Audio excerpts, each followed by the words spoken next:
ZTL Industries is not responsible for any goon maxing that takes place in this video. When anything Morgan related appears, ZTL becomes possessed by a spirit and is unable to control himself. Alright, red alert. Everybody to your battle stations, get your Saint Quartz ready because they have dropped wife number 2. Yes, we now have Ace the Savior, Ash the Savior, Tonalico, Morgan 3, Summer Morgan, whatever you want to call her. It does not really matter. You need to get all hands on deck because this servant, not only are they absolute wifey material, but they are also really dang good. So good, in fact, that they tricked the entire community into thinking that they were bad and tricked me into not thinking that they were better than they actually are. See, one thing we'll kind of get into, especially when we get kind of around Ace's 3rd skill, is how it interacts with people like Koya and Sky and how it's like really good, you know, in double Koya and Sky setups. But she turned out to be better because turns out this is a Buster character that you can do Buster looping with without any Koya and Sky needed. She just says, "Nope, don't need it. I'll make my own system. Thank you very much." Which is insanely valuable if you don't have very strong looping characters, and because Buster characters don't really care about the composition of nodes, whether there's 3, 2, or 1 guys, as long as they blow them to Kingdom Come, it makes her really valuable if you just need somebody that can chunk through nodes really well, and also give a little bit of mild team support here and there. Just a couple of little buffs that I'm sure won't be too broken. So strap in, get comfortable, we're about to glaze my wife in this video. No pause. Like, subscribe, all that good stuff, but we're diving right into this. Pause. This video is sponsored by Coke & Shop. Are you somebody that is wanting to get more bang for your buck when it comes to Saint Quartz, but you don't want to do anything that's too below the board? Well, have no fear. The sponsor of today's video, Coke & Shop, is able to help you out with that, and it is something that I myself have tested before putting it out there to make sure that it's legit. So just know that I put my account on the line, got me some Saint Quartz because I didn't want to, put on the ad read, and then it turns out to be a sham. But nope, they completely delivered within 24 hours to give me some Saint Quartz to use towards my Ace the Savior summoning video, so I can confirm that it is legit. My account is still here.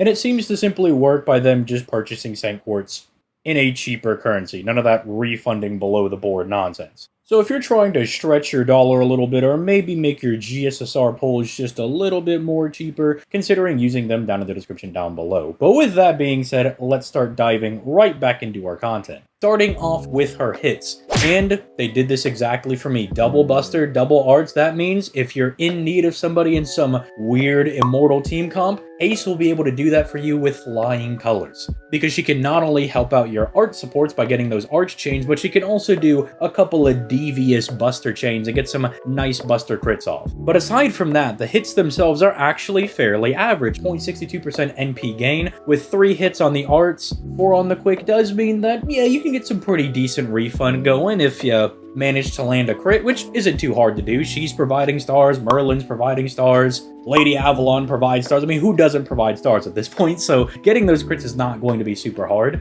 And now, I do take a little bit of offense that we don't have like a crazy 8-hit extra attack. At the very least, Tucson did decide to bless me specifically by giving my wife the 5-hit extra attack, which, if you're not in the know, is a composite card that gen stars NP and does big boy damage. And because you're most certainly going to be NP5ing this character, because how could you not? Look at that adorable smile. You'll have enough coins to get the append skills upgraded for this character, meaning you can turn that extra attack into the omnipotent extra attack. But if you're not like me and you're not a deranged madman, then some of the other append skills you might want to consider might be her 2nd skill if you want a little bit of extra flexibility in farming, as if you really need that with this character. But hey, different farming needs call for, different append skills, I guess. The 3rd skill is pretty good, just free damage against Berserkers, so not only is she locking down all of the assassin enemies in the game, but Berserkers are getting absolutely booty blasted into the game. And yes, the irony is not lost on me that my wife, Tonalico over here, is doing more damage against my husband, Morgan. Yeah, the joke is not lost on me on that one, and I do actually find it a bit funny, but do also keep in mind that there will be other append skills added in the future, and specifically the 5th append skill, the one that reduces some of your skill cooldown, is really good on somebody like Ace in particular. So if you are going to be going for just 1, maybe 2 copies of Ace, and you're going to only be able to do a couple of append skills, especially if you're going to use your coins to try to grail her to 120 if you're that much of a madman like myself, consider maybe saving some coins for that 4th and 5th skill if you're not really in need of the 2nd or 3rd skill, even if they are really good.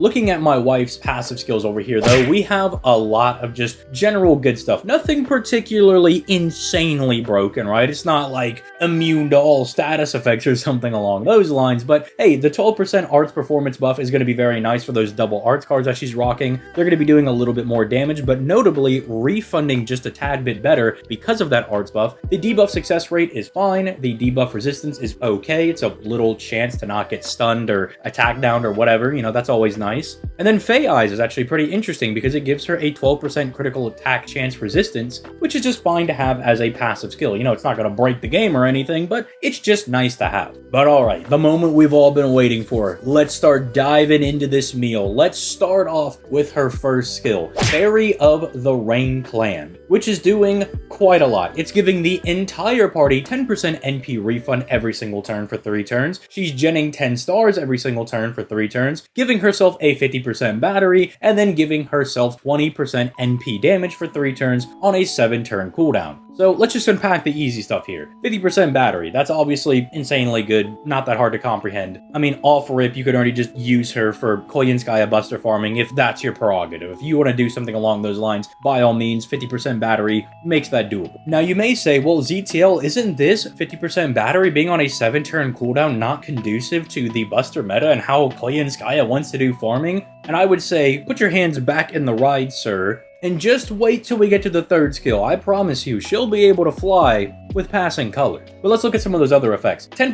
NP every single turn is obviously very, very strong, not even just in 90++ setups where you might want to have another servant build up a little bit of extra NP because they don't have as large of a battery. Even in challenge quests, the fact that all of your supports are just passively regenning 10% NP regen, I mean, think of the people you want to use her with. Your Merlins, your Koyanskayas, Castorias, other Morgans, I mean, whoever you're going to use with her, Lady Avalon even, maybe Scotty will actually fire her NP if you bring her into these team comps, right? It's just insane that you're giving everybody 10% battery for 3 turns, while also, again, providing 10 stars every single turn on top of what supports and even some other craft essences like 2030 are going to be doing. You're just going to always have stars in rotation, and NP damage, bro, I know Oberon is smirking in the background saying, oh my goodness, the technical Morgan-Oberon team-up is stronger than ever because now she has her own base NP damage that he can overclock with his 3rd skill. So just a lot of really strong stuff in this first one. Moving over to her 2nd skill, Charisma of Adversity. Now, this was a skill when it came out, a lot of dum-dums online thought it was bad, but think about it this way. It's a charisma buff. It just gives everybody 20% attack for 3 turns. And then it has a special buff that if your party's HP is at 100% at the end of the turn, you refund 10 stars. Very, very simple 5-turn cooldown. The reason people thought this was bad is that they saw that you would get additional 10% attack buffs whenever your HP fell below 99, 75, 50, and 25%. And they were saying, oh, well, this is something you can't consistently get to 25%. But remember, you don't have to. You're using this just because it's a charisma for the entire party. You're gaining extra damage. But then also consider that if you're going to be using her with people like, say, Koyanskaya, the main Buster support, she already lowers your HP with her skills, so you're gonna at least get a 30% because you're gonna fall below 99%. Or, God forbid, you're doing something with Black Grail, you're always gonna be under 99%. So, baseline, it's 30%, and it actively updates. When your HP falls below these certain thresholds, the additional attack buffs will proc. They'll be grayed out whenever you're at full HP. You'll have like 4 different attack buffs that aren't live, but you can see in some of the background gameplay that they will start to light up as you get lower in your HP. So really, you shouldn't view it as, oh my goodness, how am I supposed to get this massive 60% attack buff? View it as a 20% attack buff that you're probably going to get 30% on, because again, things like Koyanskaya and Black Grail, or God forbid the enemy breathes in your direction, right? You know, you'll be able to proc those. You know, it's obviously going to be a bit more usable going into CQs where you might actually take some damage, but it is already good and it has the potential to get better as a fight goes on, and by your own means of lowering your own HP. So very, very strong skill, but not really the main highlight of Ace. It's more just like a nice appetizer. Looking at her 3rd skill though, Last Resort. This is the one that caused everybody to just think this character was terrible on launch. Because what happens is this skill is on a 10-turn cooldown, but it starts at cooldown 5 when you enter the battle, so you can't immediately click it. And you know why you can't immediately click it? It's a 50% battery for the entire party, gives everybody a 3k guts for 3 turns, and it gives everybody 30% NP damage damage for 3 turns. So she's already got 50% off rip. That makes her insane with Oberon because, again, reference the 3rd skill, plus Oberon's got his own 20% that he can give her, so 70% NP damage being overclocked by the 3rd skill, that's almost a fully maximum broken Black Grail. I mean, that is a lot of NP damage she's giving herself. But what I never understood is that you could immediately have access to this skill with people like Koyenskaya, or by her own effect on her NP, which we'll have to talk about to explain this. Looking at Ace's NP, it's doing a lot of really good things. For one, she gets invincibility for 1 attack, that's just kind of nice. It's added layers of protection to make sure that she doesn't go down. She has a strong power mod against evil alignment that, interestingly, does not scale with her overcharge, but with her NP level. So unlike other characters where you want to focus on overclocking their NP, putting them behind other characters, you don't exactly need to do that with Ace, although it's still really good to do so, as we'll get into in a second. If you do wail out a little bit, get her to NP 2 or 3, her power mod just natively increases. So NP 5, you just have access to full power mod all the time. And then she reduces the enemy's defense by 20% for 3 turns. Just matters for stuff like follow-up face cards if you need it, or a boss fight where you need to fire numerous NPs. You'll be doing more damage as time goes on. But the reason her 3rd skill is so accessible is because of one of her overcharge effects. You'll see that depending on whatever overcharge stage you're on, you will reduce the cooldown of her 3rd skill by 1 to 5 turns, which you'll see is why I use her with stuff like Demonic Bodhisattva, because it gives you innate 2 stages of overcharge. Use her with Koyan Dark, who I've liked a lot more because of what she allows in these setups, and then after firing your first NP, you just have a full cooldown done. Technically, I think you only need to hit 4, but if you hit 5, it's really whatever. I mean, you're getting more buster damage. Who doesn't love more buster damage? Because also remember, after you fire that NP, you also get a cooldown just because you go from turn 1 to turn 2. So really, if you can get to overcharge 4, which is not all that hard with, again, stuff like Demonic Bodhisattva, or again, they've been putting out more event CEs that do give you overcharge stages, it's not all that hard to do. And that's only if you wanted to fire her NP numerous times. I mean, you'll see in some of the setups I use Ace for all 3 turns. You know, there are obviously some setups where I might just want Ace to take care of waves 1 and 2, and then she passed off a massive damage buff over to Kukulkan over there, and then she can finish out the fight. That's where she can kind of flex a little bit as a really decent buster looper or type of DPS servant, and then she can kind of flex into doing that support role. Because, again, remember, 50% battery, 30% NP damage, guts, plus the attack buff, and she's also refunding their NP every turn and giving them stars. I mean, whatever they dropped people like Ruler Scotty or the original Koyenskaya, you know, they gave them an offensive NP, I'm assuming to try to balance them so they weren't as broken as, say, like a Castoria or a Merlin. So they were like, oh, well, if we give him too good of a supporting NP, then it's going to be kind of bonkers like some of these other characters. But with Ace, they bridged the gap, I think, perfectly well. This character not only is able to be a really solid DPS, unlike where Koyenskaya or Ruler Scotty might kind of fall off in some areas because, again, they really do just want to be supports. They don't want to be your primary DPS. She's bridging that gap perfectly. She's getting enough buffs that she can do really good damage, but is also doing a lot for the party to make sure that things are flowing very efficiently, whether you're bringing buster guys next to her or arts people. She'll take both of them. And again, she could do stuff like the Immortal Team comp things, not as good as someone like Morgan, because Morgan works really well because she wants to be in the front line, the front of all the NP chain, so she can overcharge everybody else. Ace wants to take advantage of that and get the overcharge for herself so she can kind of give more NP spam to everybody with that 3rd skill by just pulling it down every couple of turns. Because again, it's not a one-time thing. It's just every time you fire her NP, she gets cooldown on that 3rd skill. So it can become quite spammable, which is also where people like Koyenskaya come into the factor of things. Because if you just fire, you know, your first turn normally like you would in any buster comp, you know, you have a 50% starting charge CE, you know, you pop your 50% battery, you know, you clean up the first wave, and then you get to that second wave, your 3rd skill is going to be on a 4-turn cooldown. You have double Koyenskaya. Each one of them individually with their battery skill can lower your cooldown by 2. Bada boom, bada bing, you got it already. You're able to just pop off immediately with it. Although in that scenario, you probably would want to save the 50% battery because you're going to need it when you plug suit in Oberon, but you know, you could get it as early as turn 2. Maybe you don't need her to do wave 3. Maybe you're like me and you're using her in combination with like a Kukulkan or something, and you plug suit out one of the Koyenskayas. She just makes your teams really easy to work with, because not only can she clear some waves, but the buffs she's giving people are just kind of ludicrous. I mean, I don't need to repeat it again, but attack NP damage, 50% battery for everybody for free is kind of crazy. So yeah, this servant is definitely worth rolling for. Even if they're not going to be your primary DPS, they are still insanely strong for just what they enable you to do and how easy they make your life. I mean, for the last, I think, year of events, I've just done team comps using Ace when I was realizing that this character was way better than I thought they were. Because I was still trying to use them whenever I thought it was good, but then I kind of realized, oh wait, I could just use them to enable all the good Buster characters I have on my JP account, even if I don't have my own Oberon, or at least didn't have my own Oberon at the time. Now I do have him. So things with Ace can get even more disgusting. We could do even more damage. But yeah, it just was a really nice thing to do because, you know, I have like NP2 Kukulkan on my account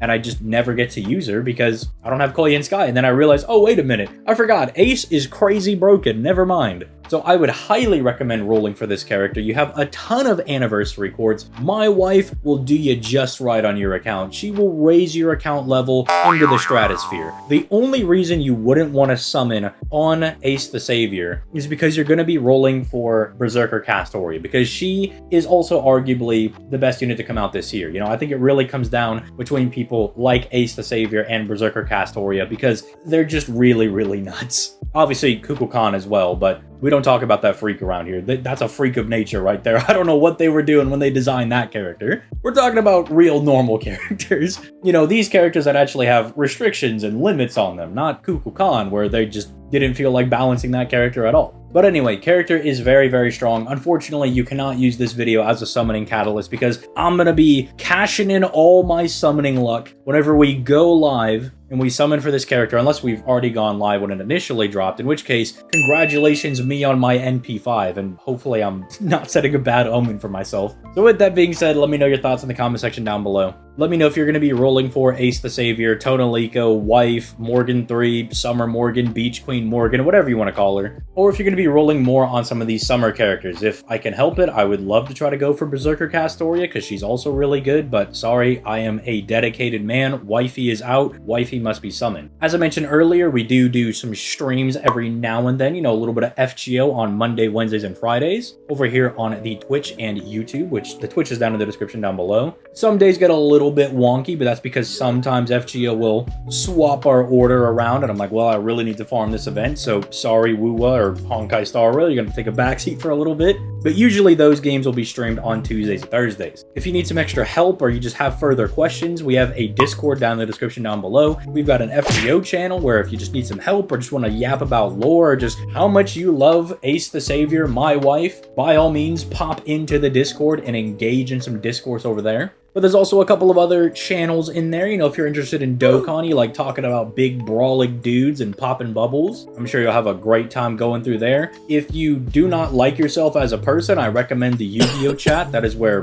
all of those people hang out. Those subhuman heathens would never catch me in that chat, never. Also, because we are playing more of the, you know, Honkai Star Rail, more of the Hoyoverse games, we do just have a chat kind of dedicated to all of those in there. I don't think I've seen any disgusting Genshin players, but there have been known to be a couple of Star Rail players in there. So if you're going to be getting ready for the collab, you know, you can ask them for some help. Me, I would never have to do that. And then finally, if you want to influence some of the decisions that happen on this channel, particularly the videos that usually come out on Fridays, you can sub to the Patreon, which is down in the description down below. You get access to the elite chat in the Discord, and, you know, I'll go in there and be like, all right, patrons, what are we doing this week? And we'll try to democratically come to a decision on that one. Usually democratically. There's not always arguments in there. Sometimes. But yeah, with all that being said, I've yapped enough about my wife. I hope you guys all have really good rolls going on that, and I hope I had really good rolls, or if I'm going to be rolling after this video goes live, then I hope my rolls are going well, currently. But with all that being said, I'm going to go ahead and get out of here. You guys have yourselves a nice rest of your day, or rest of your night, whenever you're watching this, and I'll catch you guys in the next video. Peace, late.